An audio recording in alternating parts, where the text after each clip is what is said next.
Morning guys, welcome back to the channel. In today's video we've got a little salvage Fiesta in. We've got a few bits to fix on it, put right, get painted and get it back on the road. Let me turn you around and show you what we're dealing with. There we go. This one's actually Lee's personal car. He's put a quarter in, rear quarter down, get that looking right.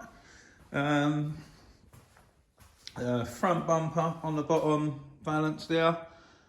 He's scored up, so we've got to sort that out, make that look right. The rear bumper, I can't even remember, I think it needs a repair in that corner, if I remember rightly, yeah. There's not much else up with it other than just general marks and stuff around it. The door, got a couple of dings over there to tend to, and in that area there, I think we've got like a wavy bit or a ding. I think that's it. Oh, and the rear quarter, we've got something going on within that line, I believe. Yeah, there's a ding or something out there. It is early o'clock in the morning. I haven't livened myself up yet. I'm still drinking my coffee. Yeah, that is the order of the day. I'm going to wake myself up and see you in a bit, and let's start getting some of this work done. Weld up a couple of little bits. Got my welder out. Little spot weld down there, bit up the top. Ground down all of the other spot welds. I've just put one skimmer, a little bit of fiberglass in there and sanded that down. And now I'm going to put a skimmer fill around it so all them edges look well. Obviously around the window you don't see none of that, but I'm still going to do it and make it look straight and look right. And then obviously once we're done, you shouldn't be able to see any of the joins where the rear quarter was fitted. So I'm going to get some filler on that and I'll see you in a bit. Rear quarter all done. Excuse me. All of that had about 20 dings all the way around there. Sorted that out. Found a couple of dings up in the corner. All of the joins, all of the areas where it's going to go together is all fine. By the time that's primered and sort of sorted out, I've got to remove the stickers and just finish sanding in now. But that's all good. Made a start on the lower valance on the front splitter there on the bumper. And round on this quarter, you see I've got my spotter out. There was a couple of dings and a crack, and the crack was filler cracking, and I had a repair in here, and it was full of filler. A couple of dings going up there, nothing sort of major, but yeah, this was all covered in filler, the whole lot. Like this whole area that I've sanded out here that you can see was all filler. So I've got a few new attachments for my spotter. Got a magnetic earth instead of welding the washer on. And I've also got this new arm, which is pretty cool. And you can finesse your dents. So you let that attach and then you start pulling the panel itself. I'm just going to use the wire here to pull the line out straight. I've got going on here, I've got high spot over this side where this top is in, so I need to pull this out so I can tap that down and get that right over there. So I drew some lines of where the actual lines are supposed to be. I mean, this is pretty much good enough for a skim there now, but I am going to work that a little bit more and get that as flat as I can. And then this arch line here, I'm going to raise that, and then so I can straighten this bit up here. So I'm going to do that and crack on. I'll see you in a bit. That's the quarter done. It's all been pulled out. I've given it a little light skim in the areas that needed it, but you can see literally how much I've got on. That's the metal through there, so it is a tiny little skim. But that should be all nice. Now moved on to the door over here. So we've got a little crease in here to sort out, and these little purple circles that I've drawn are just like little ping dings, one there, one there, one there, and a couple there. These are what I've found looking down the panel. Couple to sort there. and one now. So I'm just straightening that out. In all honesty, most of these little dings here, I'm probably just gonna buzz them off and put a little light skim of finishing glaze in them.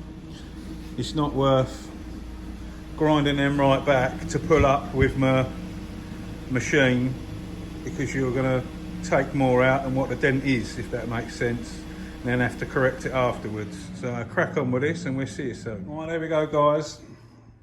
Door's all done, all them little pin dings and the edge bit there where it was creased. Sorted that out, all got a little light skim in it. That's all been block straight and guide coated. I didn't bother time lapsing any of this today. I didn't really want to bore you with loads of time lapse. I might put some in later. I thought I'd show you this. I've had this for ages. It's a cheap Chinese sort of stapler machine for fixing plastics and stuff like that. So this bumper, it's got a little crack and a little split in it there. There. So what I've done is I've melted some hot staples, well they're not hot but they do get hot, in the crack runs through the middle of it, and I've melted them in now.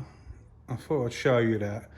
So this is the staple. You've got all different shapes and sizes of staple. So you press a button, it heats the staple up and it melts into the plastic. So as you can see there, what I've done, I've melted all them staples in. I'll snip them off with a pair of snips and that gives it a bit of support inside it. And then we'll use proper plastic filler products for the outside of it. Hopefully you're lined up to where the split is. I'm going to show you this working, or try to. So you align it where you need it to go and press the button and you'll see it starting to melt into the plastic. Let go of the button, let it cool down. Pull that out and there's your first staple welded in. It's as simple as that. I'll show you.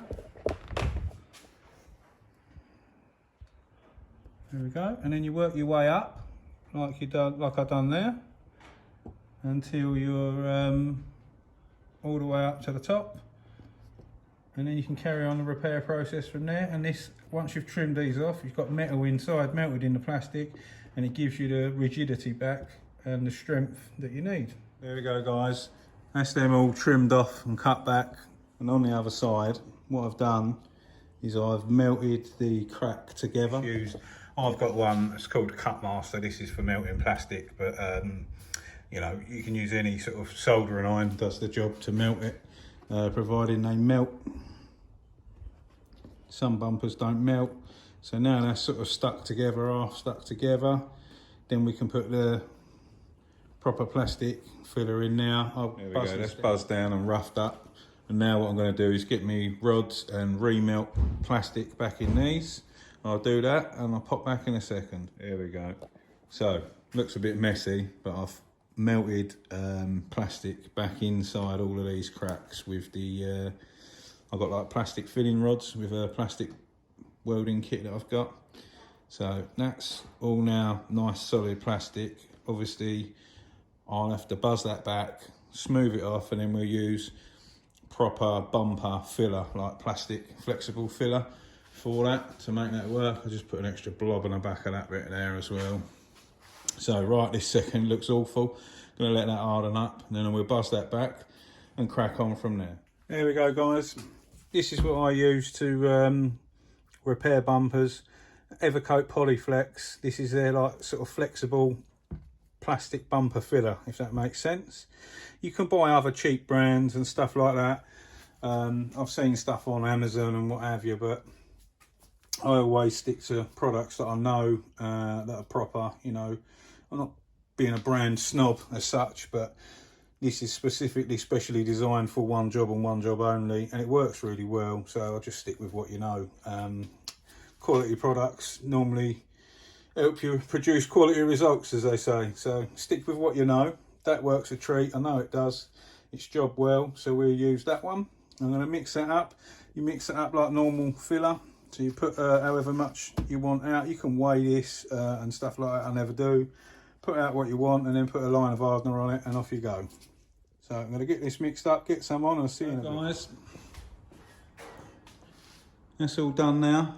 So it's been skimmed and blocked and straightened out. So by the time we get a bit of primer around that, that'll look fine. That should do exactly what we need it to do, and it should last a while now. I've got a few more bits left to get prepped, but time's running out for me. I've got to shoot off. So that's about all we've got time for today. In the next video, we'll get all the final bits of prepping done, get these primed, and then get them ready for paint and get it all painted. So as always, thanks for watching. A massive welcome and hello to all the new subscribers as normal. And we'll see you on the next one. Stay safe and be lucky.